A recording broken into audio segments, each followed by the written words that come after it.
कांदळगावला जाण्यापूर्वी माहिती घेण्यासाठी म्हणून मी कोदे काकूंची फोनवर बोलले होते, पण भेटणार आज प्रथमच होते.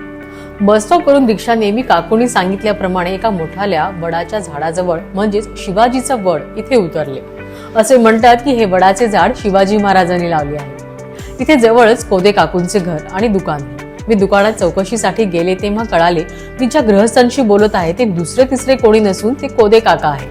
त्यांना आश्चर्य होते आणि असंख्य प्रश्नही. एकटी मुलगी अशी फक्त एक बॅग, एक कॅमेरा घेऊन अशा काही विषयावर अभ्यास करायला बाहेर पडू शकते? कोदे काकू तिथे आल्यावरच माझी या साऱ्या प्रश्नांमधून सुटका झाली. आत्ताही पेक्षा खराब रस्ते असलेला, पावसाळ्यात रस्ते खचणारा किंवा मग राहण्यासाठी चांगले हॉटेल्स नसल्यामुळे अगदी वेळ प्रसंगी बीचवर गाडी लावून झोपायला लागणारा असा पूर्वीचा कोकण अगदी लहानपणापासून प्रत्येक ऋतूत मी पाहिला होता. पण कोकण म्हणजे भात, मासे, काजू, कोकम, मालवणी चिकन, आंबे, रानमेवा वगैरे.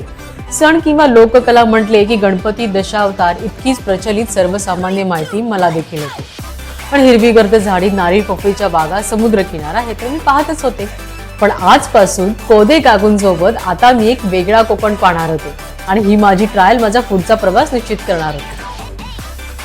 माझा महाराष्ट्र, माझा समृद्ध वारसा. माझ्यासोबत द अनएक्सप्लोर्ड लेगसी महाराष्ट्र.